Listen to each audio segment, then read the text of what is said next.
Good morning students. आज का अपना टॉपिक है गैसियस लॉ। ठीक है, इस गैसियस लॉ में प्रेशर, वॉल्यूम, टेम्परेचर और अमाउंट ऑफ गैस के बीच में रिलेशन स्टेब्लिश किया गया था। ठीक है, और इन सबको मिलाकर के लॉ दिया गया था और उन लॉ को बोला गया गैसियस लॉ। ठीक है, तो आपका पहला लॉ था आपकी बॉयल्स लॉ, जो कि बॉयल्स नाम के साइंटिस्ट ने ये दिया था। ठीक है, इस गैसेस लॉ में हम पी, वी, टी और एन का स्टडी करते हैं। Pressure, volume, temperature, amount of gas के बीच में रिलेशन का स्टडी करते हैं। तो पहला आपकी बॉयल्स लॉ, जैसा कि नेम से पता चल रहा है, बॉयल, बॉयल यानी कि गर्म करना, टेम्परेचर, बॉयल। ठीक है, नाम से ही पता चल रहा है, यानी कि टेम्परेचर कांस्टेंट। तो बॉयल ने अपने नेम के अकॉर्डिंग बोल दिया कि भाई टेम्परेचर को कांस्टेंट कर दिया जाए, फिर बाकी के जो बचते हैं पैरामीटर्स उनमें रिलेशन स्टेब्लिश कर देते हैं। ठीक है, तो बॉयल्स लॉ में टेम्परेचर क्या होता है? कांस्टेंट होता है। टेम्परेचर कांस्टेंट करके इन्होंने अपना लॉ दे दिया। क्या कहा इन्होंने कि eight constant temperature the pressure of a fixed amount of gas के अमाउंट को भी फिक्स कर दिया। Eight constant temperature the pressure of a fixed amount of gas varies inversely proportional with its volume. यानी कि प्रेशर वॉल्यूम का inversely proportional होता है या वॉल्यूम प्रेशर का इनवर्सली प्रोपोर्शनल होता है। ये रिलेशन दे दिया था। और ये रिलेशन कब दिया था? ये कांस्टेंट टेम्परेचर और फिक्स्ड अमाउंट ऑफ गैस पर दिया था। अमाउंट, गैस की अमाउंट फिक्स कर दिया। ठीक है, तो ये रिलेशन आ गया। प्रोपोर्शनल आता है तो यहाँ K आ गया, यानी कि P equal K upon V। Here K is the proportionality constant। proportionality constant होता है कि आपने, ठीक है, P V को मल्टीप्लाई किया तो P V इक्वल K। ये इक्वेशन आपके बन गए। यानी कि प्रेशर और वॉल्यूम, यानी कि किसी भी कांस्टेंट टेम्परेचर पर किसी भी फिक्स अमाउंट गैस का प्रेशर और वॉल्यूम का जो प्रोडक्ट है वो ऑलवेज क्या होता है? कांस्टेंट होता है। तो एक स्टेटमेंट ये बन गया आपके। ठीक है, तो स्टेटमेंट क्या था आपके बच्चों? Eight constant temperature product of pressure and volume of a fixed amount of gas is constant always. Pressure और वॉल्यूम का जो प्रोडक्ट है या मल्टीप्लिकेशन वो ऑलवेज क्या रहेगा? कांस्टेंट रहेगा किसी भी फिक्स अमाउंट गैस के लिए एट कांस्टेंट टेम्परेचर पर। ठीक है बच्चों, ये इक्वेशन इनका आ गया था। नेक्स्ट पॉइंट क्या बच्चों आपकी? कोई गैस है, उसकी अमाउंट फिक्स है और टेम्परेचर भी कांस्टेंट है। ठीक है, तो occupying volume V1 and pressure P1, यानी कि if we fix the amount of gas at constant temperature occupied volume V1 and pressure P1 under को एक्सपांशन। अब वो एक्सपांड हो रहा है तो इसका वॉल्यूम क्या हो जाता है? V2 और प्रेशर क्या हो जाता है बच्चों? उसका P2। तो then according to Boyle's law, तो बॉयल्स लॉ के अकॉर्डिंग क्या होगा? बॉयल्स लॉ क्या बोलता है? PV equal K।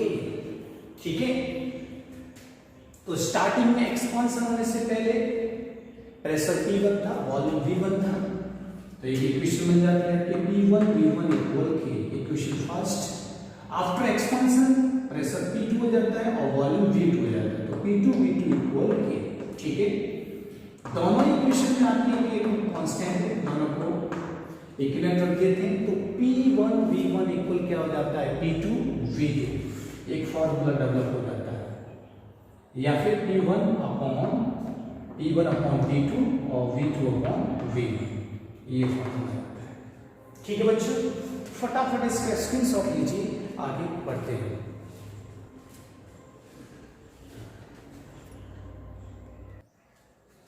बच्चों होम स्टडी करने जा रहे हैं आपके बॉयल्स लॉ के रिगार्डिंग जो ग्राफ प्लॉट किए जाते हैं उनके बारे में। ठीक है, देखिए बॉयल्स लॉ क्या था आपकी, P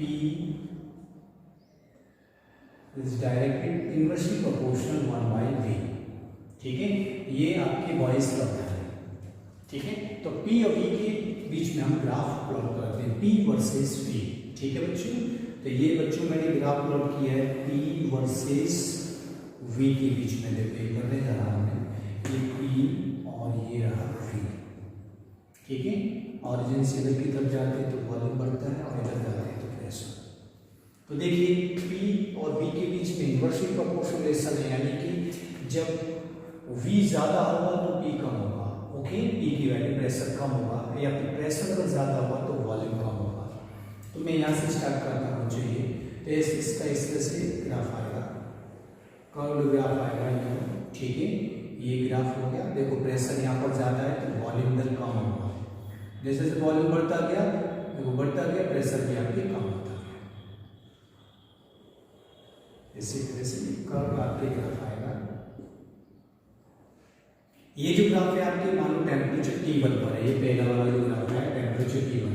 ठीक है, जैसे हम टेम्परेचर बढ़ाएंगे तो थोड़ा प्रेशर क्या हो जाएगा, बढ़ जाएगा। ठीक है, प्रेशर बढ़ जाएगा तो ग्राफ थोड़ा ऊपर की तरफ इस तरह से आएगा आपकी। तो ये T2 टेम्परेचर की वजह से, और टेम्परेचर और बढ़ाया तो थोड़ा ग्राफ का एरिया इस तरह से बढ़ जाएगा। ये हो गया T3। ठीक है बच्चों, तो यहाँ पर आपकी T3 temperature is greater than T2 और T2 से T2 ग्रेटर देन आपके T1 से। तो ये बच्चों आपकी ग्राफ है P वर्सेस V। ठीक है, नेक्स्ट ग्राफ भी प्लॉट करने जा रहे हैं बच्चों इस तरह से।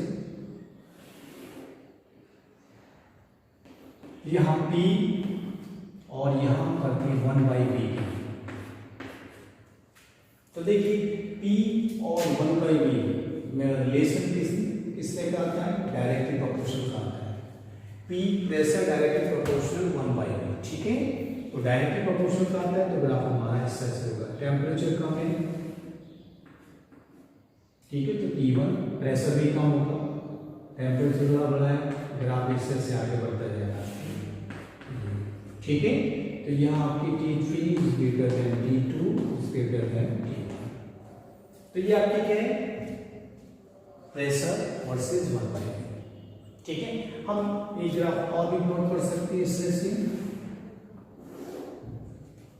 ये ले लिया मैंने PV और वॉल्यूम के बीच में मैंने ग्राफ प्लॉट किया। ठीक है, तो बच्चों कांस्टेंट है, तो प्रेशर और वॉल्यूम का प्रोडक्ट ऑलवेज क्या होता है, कांस्टेंट होता है, कांस्टेंट। ठीक है, तो ये ग्राफ हुआ यहाँ पर आपकी कांस्टेंट होगा, प्रेशर मल्टीप्लाई वॉल्यूम का जो प्रोडक्ट है ऑलवेज कांस्टेंट, कोई भी चेंजेस नहीं आएगा। ठीक है, तो ये ग्राफ की बात है।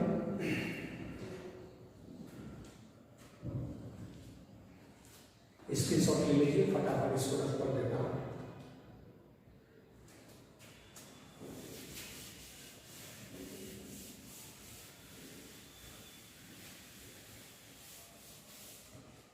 देखिए रिसेंटली अभी हमने स्टडी किया है कि PV इक्वल क्या होता है, PV इक्वल K होता है। ठीक है, PV इक्वल क्या होता है, K according to Boyle's law. P multiply volume क्या है, मास अपॉन डेंसिटी होता है कि नहीं होता है। वॉल्यूम क्या होता है, वॉल्यूम इक्वल होता है मास अपॉन डेंसिटी। ठीक है, या density equal mass upon volume, mass upon density, ये हो गया K। ठीक है बच्चों, तो इससे से हमने क्या किया, ये फॉर्मूले को थोड़ा एक्सपांड किया यहाँ पर, मास अपॉन डेंसिटी हो गया। अब क्या करते हैं हम, डेंसिटी बदल ले सकते बना लेते हैं कि इसके नीचे क्या आते हैं, pressure multiply mass upon proportionality constant equal T। ठीक है, ये हो गया आपकी। अब देखिए मास अपॉन की, मास भी आपके क्या है, क्योंकि हमने बॉयल्स ने क्या बोला था, eight constant temperature and a fixed amount of gas, ठीक है। तो फिक्स्ड अमाउंट ऑफ गैस यानी कि मास भी फिक्स्ड हो गया, कि ऑलरेडी पहले से ही फिक्स्ड है, यानी कि ये भी कांस्टेंट, ये भी कांस्टेंट, तो इन दोनों से मिलकर के एक नया कांस्टेंट बनता है और वो है आपका k डैश, ठीक है। k डैश लिख देता हूं फॉर d, ठीक है। इससे सही हो गया, यानी कि क्या हुआ आपकी यहाँ k डैश लिख देता हूं, k डैश इक्वल क्या है m/k। अब क्या हुआ देखिए, ये प्रोपोर्शनल इक्वेशन को यहाँ से हटा देता हूँ, तो क्या होगा P इज डायरेक्टली प्रोपोर्शनल, ये आएगी relation P is directly proportional D, ठीक है।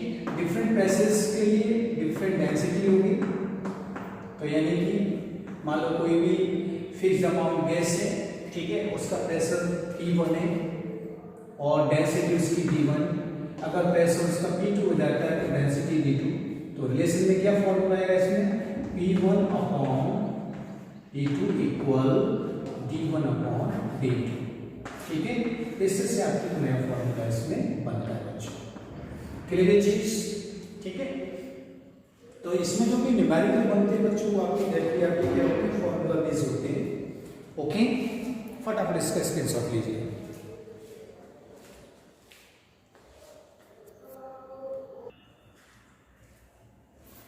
बच्चों नेक्स्ट अपने एवोगाड्रो लॉ है, जो नेक्स्ट लॉ है वो कौन सा है, Avogadro law.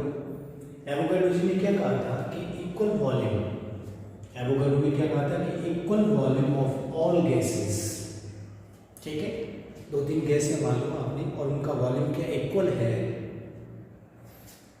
Under the same conditions of temperature and pressure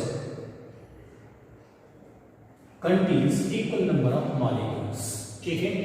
जैसे मान लो एक कंटेनर लिया मैंने, ठीक है, इसका वॉल्यूम भी V है, दूसरा कंटेनर भी लिया मैंने, उसका वॉल्यूम भी आपकी V है, और ये वॉल्यूम किस पर आती है, एक होनी चाहिए टेम्परेचर एंड प्रेशर, ये क्या होनी चाहिए आपकी कांस्टेंट होनी चाहिए, क्या होनी चाहिए कांस्टेंट।